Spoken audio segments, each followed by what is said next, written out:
सो है guys, welcome to my channel. So guys आज की हमारी HTML सीरीज़ का चैलेंज नंबर 9 का सलूशन है। ठीक है, तो चैलेंज नंबर 9 आपको शो करवाता हूँ कि कौन सा होता है। चैलेंज नंबर 9 हमारा ये है, आपको ये डिज़ाइन करना था। ठीक है, ऑलरेडी चैनल पर 11 चैलेंज अपलोड हो चुकी हैं। जिन्होंने अभी तक 11 चैलेंज को कंप्लीट नहीं किया, उनकी प्रैक्टिस नहीं की, आप प्रैक्टिस कर सकते हैं। साइड बाय साइड आपके पास उनके सोल्यूशंस आ रहे हैं। ठीक है, तो आज हम डिस्कस करने वाले हैं इस 9th सोल्यूशन।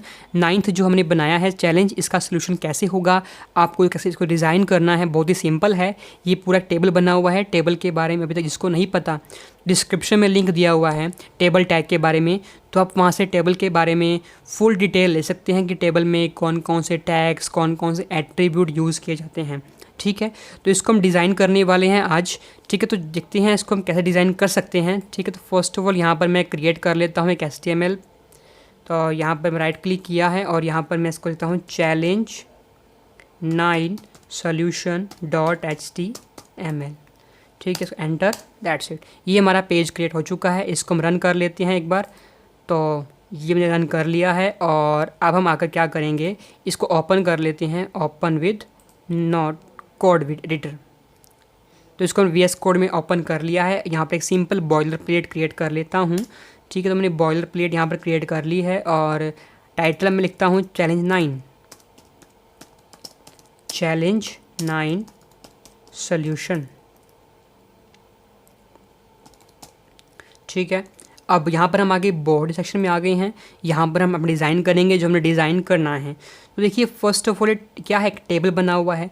तो यहाँ पर हमें टेबल बनाने के लिए क्या यूज़ करना है, हमने टेबल टैग का यूज़ करना है। ठीक है, तो यहाँ पर हम सबसे पहले क्या करेंगे, एक टेबल टैग ओपन कर लेंगे। ठीक है, टेबल टैग ओपन कर लिया है। अब टेबल टैग के अंदर देखिए फर्स्ट ऑफ ऑल क्या होता है, टेबल रो होती है और एक टेबल का हेड होता है। ठीक, और यहाँ पर देखिए फर्स्ट ऑफ ऑल क्या है, टेबल की रो बनी हुई है और फिर टेबल की रो के अंदर टेबल के हेड में कुछ टेक्स्ट लिखा हुआ है और जो फर्स्ट टेबल की रो है वो एम्प्टी है। तो उस एम्प्टी को हम बनाएंगे बाद में। ठीक है, तो हम यहाँ पर डिज़ाइन कर लेते हैं। पहले यहाँ पर सबसे पहले टेबल रो क्रिएट कर लेते हैं। टेबल रो क्रिएट कर ली है। टेबल रो के बाद टेबल हेड आता है। तो टेबल हेड हमारे यहाँ पर कितनी है आप चेक कर लीजिए आकर, 1 2 3 4। तो 4 यहाँ पर हमारे क्या हैं, टेबल के हेड हैं।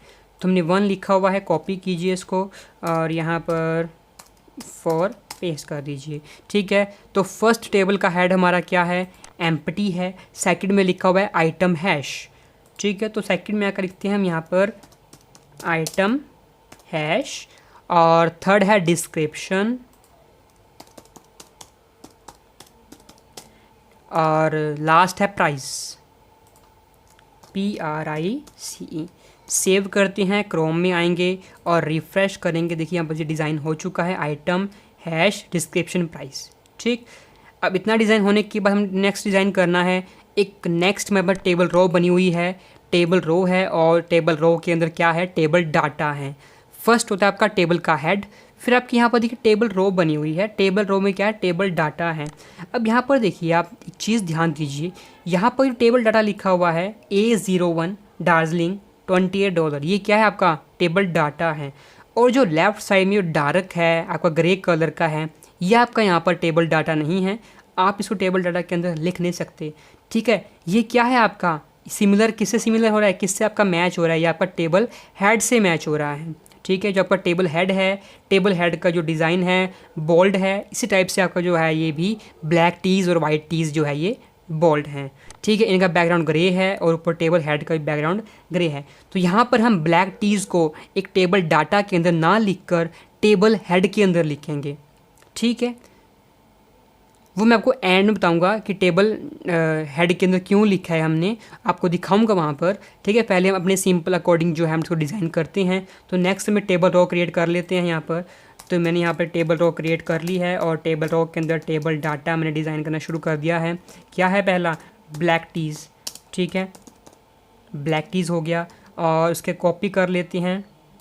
इन्हीं को यहाँ पर कितनी बार पेस्ट करना है, 3 बार पेस्ट करना है, 1 2 3।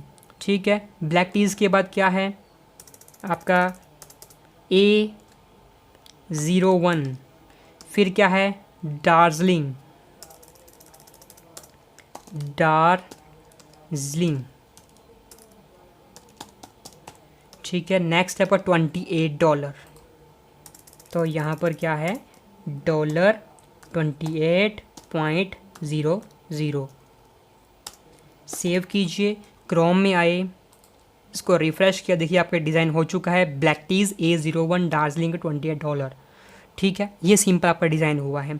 नेक्स्ट हम क्या करेंगे, दोबारा से ही इसको डिज़ाइन करेंगे। अब नेक्स्ट क्या डिज़ाइन करना है हमने, A02 A03 वाला, इसको मैं सिंपल डिज़ाइन कर लेता हूँ, ठीक है।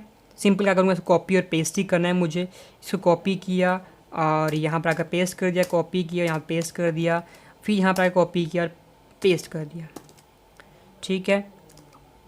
इसकी आउटपुट चेक कर लीजिए, ये आ चुकी है, दैट्स इट, ठीक है। इसको सिंपल क्या करना है, इसका टेक्स्ट है, अंदर का टेक्स्ट है वो मैं चेंज फटाफट यहाँ पर चेंज कर लेता हूँ, ठीक। तो देखिए मैंने यहाँ पर आकर क्या किया है, इसको टेक्स्ट जो मैंने डिज़ाइन करना था वो मैंने टेक्स्ट को यहाँ पर चेंज कर दिया है।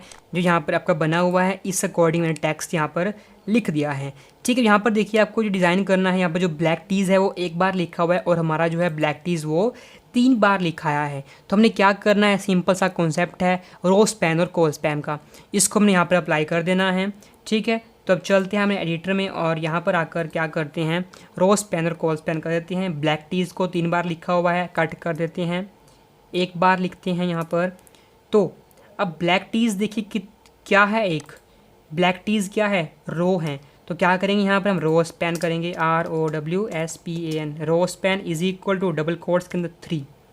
सेव किया, क्रोम में आए, रिफ्रेश किया, देखिए ब्लैक टीज़ एक बार लिखा आ चुका है, ठीक है। अब इसके अराउंड एक बॉर्डर लाना है, यहाँ पर बॉर्डर है, तो बॉर्डर कैसे आएंगे, टेबल टैग के अंदर आओ, यहाँ पर लिखो simple border is equal double quotes के अंदर 1 लिखा, सेव किया, क्रोम में आए, रिफ्रेश किया, देखिए इसके अराउंड क्या है, बॉर्डर आ चुके हैं, ठीक है। इतना आपका डिज़ाइन हो चुका है। जो हमने डिज़ाइन यहाँ पर करना था, बिल्कुल एक्यूरेट डिज़ाइन नहीं हुआ, सिंपल सब चेंज किया। आपको नज़र आ रहा है यहाँ पर कि जो ऊपर की जो है वो डार्क है, वो एक बैकग्राउंड कलर क्या है उनका, ग्रे है, ठीक है। तो उनका जो बैकग्राउंड कलर है वो ग्रे दे देते हैं।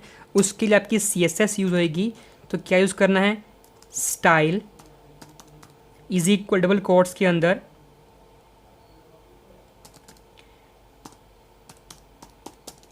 बैकग्राउंड